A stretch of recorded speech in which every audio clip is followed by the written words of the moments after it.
Nakiusapan na raw nila, hindi raw nakinig. Kaya siguro baka kailangan ba yung Mindanao Talks papunta doon? Siguro, no? Bigyan natin ng pansin yan, no? Kausapin natin ang namamahala sa ministry na yan.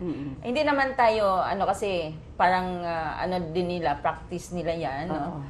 Pero ilagay naman natin sa lugar, instead na instead na makakaano tayo ng kaluluwa, kung makadisturbo naman is... Tama yan. Let's put things in order. In order. Lahat naman merong lugar. Dapat ilagay natin sa lugar. Kaya, abangan po ninyo talagang kukunan natin ng mga katanungan doon din. Ang ating pupuntahan doon sa Bahada. Yung sinabi mo, no? Bahada. So, alam mo, Rosa, malapit na naman siguro ang ating, no? Baka malapit na tayong magbukas? Oo.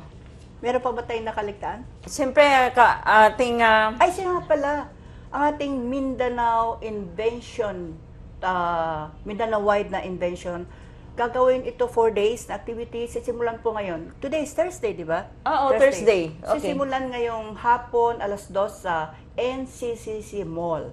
Diyan po sa may Matina, sa may Maa. Hindi po dito sa Uyanggurin. Ngayong hapon, alam mo na, napakarami ng mga inventions natin. Tulad halimbawa ng, magtataka ka yung bang putik neng or sa kanal, di ba? Sorry doon sa mga, baka may kumakain nila. No? Pero totoo ito.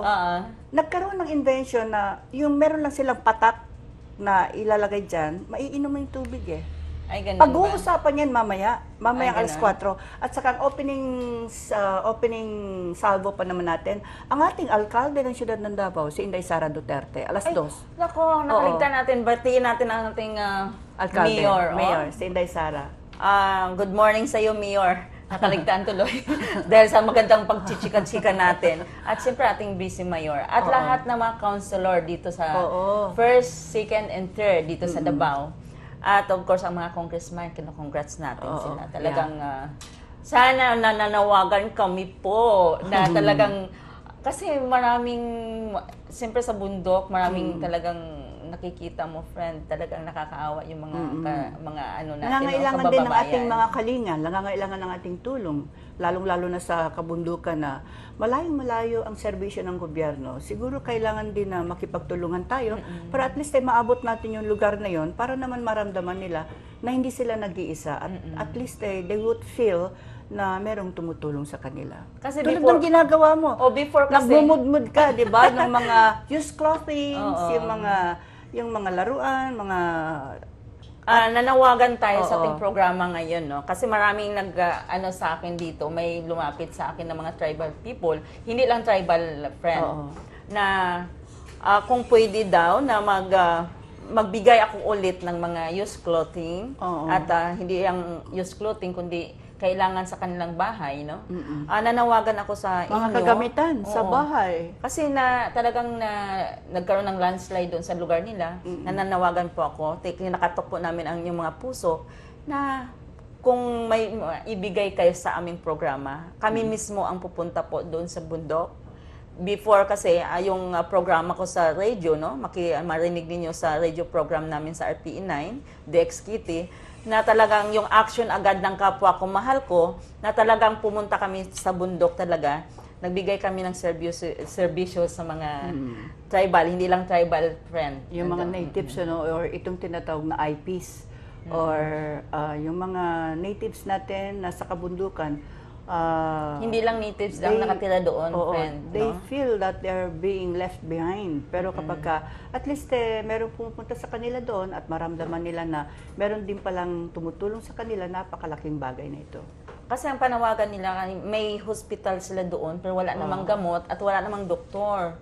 So kailangan talaga, sana nanawagan po kami sa inyong lahat na talagang bigyan po natin ng pansin ang ating mga yung sa mga kabundukan ng mga talaga, alam ko ginagawa naman ninyo yung pagsiservisyo, talagang kailangan po natin puntahan, bibisitahin po natin. Okay, baka nasa... At siyempre, bago ang advertisement muna tayo, hanap buhay muna tayo, friend.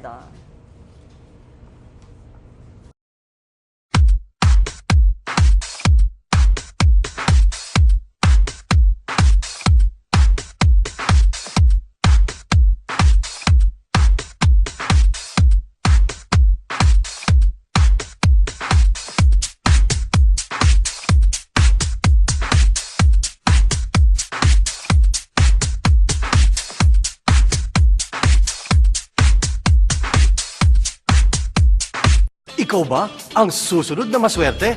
Sa instant premyo sa resibo, malay mo! Parami na ng parami ang swinerte! Nanalo ako last year. Nagkapuhunan ako para sa sarili kong negosyo. Dahil sa PSR, marami lang natupad na pangarap. Swinerte, magkakotse! Ngayon, sali pa rin ako ng sali. Mali mo. Tuloy-tuloy din ang pamimigay ng cash prizes at load.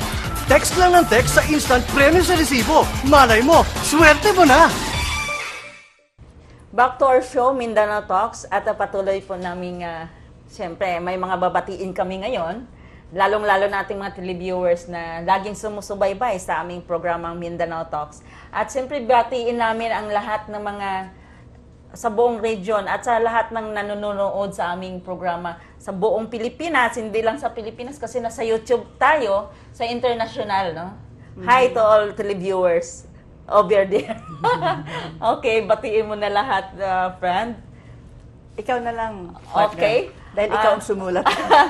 Binabati namin ang lahat ng dito sa Region 11, no? Yung BIR from RDO, from RD Piping Aranas going to Noel Gonzales, RDO Abilia Bentolan, RDO Manuel Frias, RDO Monteclaro at siyempre kay Ma'am Mirna sa Digos.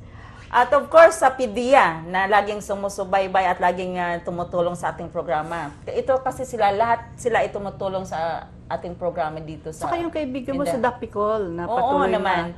na Sa PDEA patuloy na nag-iisip sa'yo. sa PDEA na si Director Roybel Sanchez. And of course, sa iniiso na talagang laging nandyan na kung kailangan natin, no? Si RD Jaime Palier, no? Kilala mo na yon. At siyempre ang ating, talagang nalulungkot ako dahil siyempre magre-retire na si Sir, no? Oo. Sa DPWH na si... Siya nga pala, si Jaime Palier, mga kaibigan na binanggit po ng aking partner. Siya po ang Regional Director ng ating National Statistics Office, NSO, dito po sa Region 11. At yung binanggit po ng aking partner na si Regional Director Osop Ali. Osop Ali, hanggang, I think, not yet confirmed ba? Pero balita ko, hanggang end of the month siya. Dahil magre-retire na rin siya. Kung Oo. sino po ang papalit sa kanya, nothing, no confirmation kung sino. Hindi natin alam. Hindi pa, wala pa talaga. Oo. Nakabitin. Nakabitin eh. Sana sa bagong... At saka pala, Director. babatiin natin si Boy Dacumos. Oo, ay, Nakita oo. kami, oo. Sir Sinumusta Boy. ka nga niya eh. Ay, Kanina, ganun ba? nung sabi Sir niya. Boy, good morning Boy sa iyo. Dacumos. Alam kong sumusubaybay ka sa aming programa. Palagi yan, palagi. Oo, laging Oo. sumusubaybay sa aming programang Mindanao Talks na dito lang naging partner ko si Ross. At siyempre, lahat ng mga mayor, no? Galing dito sa Davao hanggang Davao del Norte, hanggang Davao del Sur, Cumbal Province, and Oriental. Binabati po namin ang inyong paglilingkod ngayon, no? Binabati po namin kayong lahat. Lalong-lalo na yung mga naging close ko, no? Na si